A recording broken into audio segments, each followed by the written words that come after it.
My sources say that Pecos Bill got his name because when he was on the wagon train as a baby and got bounced out, he bounced out by the Pecos River, thus being called Pecos Bill, and then raised by coyotes. And that's what I understand.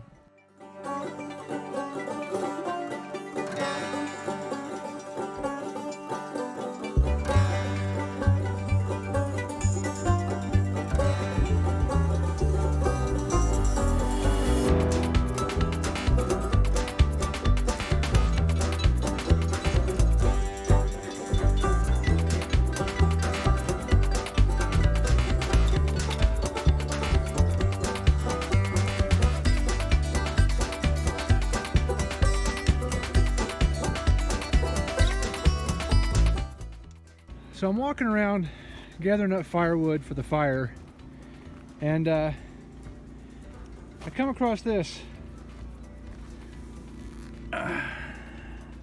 That's bear fur. It has a distinct smell to it, and a little farther from it I found this. I don't know if this also was bear fur. It had a very distinctly different smell. It could be elk, I don't know. I don't think elk have fur like that, but I'm pretty sure, unless I'm just off my rocker, that that's bear fur. I don't know if luck is the right word, but we may be able to see a bear. That'd be kind of cool. So I got that big log stump for firewood tonight, and I've got the twigs and stuff. It's good for tinder, but I want to get a couple more substantial size sticks, tree limbs, whatever, for getting the fire really going before I drop that log on there, because the log's pretty wet. I just dug it out of the ground and drug it across the ground. So I'm gonna go find some tree limbs.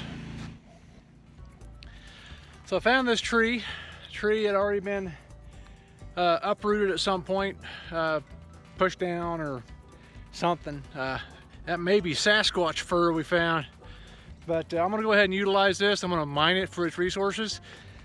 I have a saw, a hand saw that I can use to cut those branches off with there. But as you could tell by the generator running right now to run the heater on the inside of the rig, we don't need primitive tools. So I also have this Sawzall with a universal blade on it. So I'm going to cut some of these branches off, take it over there for firewood. So I got my log over here, that stump.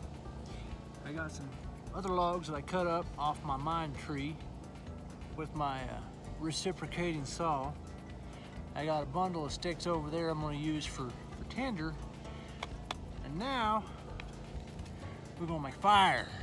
A really good tinder to start fire with. I'm going to start this right here. Make a little hole in the middle. We're going to make some fire. Well, that ain't going to work. Well, let's try this. Let's start this little pile here. You don't need that. Here, pile needles back together. And use man's second tool. It's still a stick, but it's got some sulfur on the end of it. So we're going to see if we can make fire with this. Huh. Well, that didn't work. So what we're going to do, probably still do it here, gather up some more pine needles. And modern man uses a different tool that already has fire built in. We're going to try to make this pine needle catch on fire. I tell you what, that'd take a whole lot of rubbing. You gotta be real on top of that stuff too.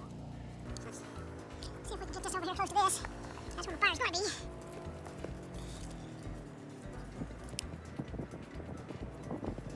Get that sucker started up right there. And that, boys and girls, is how you make fire. That damn rock fell off there. I'm going to go ahead.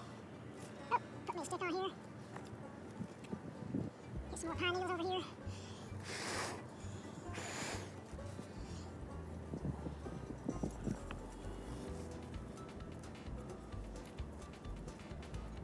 this fire going. Don't want to catch my fur on fire.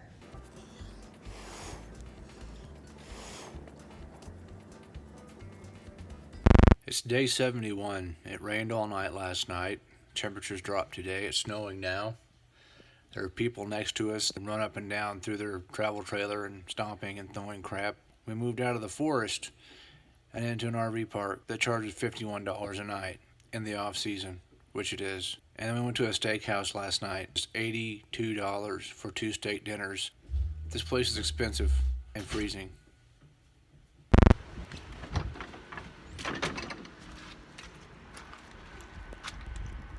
It's snowing.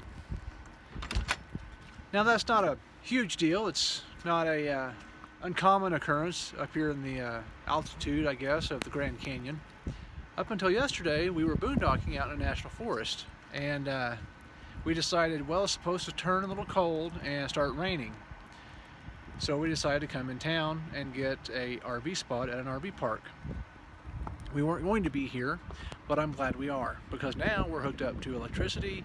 We're not running on a generator, and we're not in danger of getting stuck in the mud. Yay for 70-degree weather.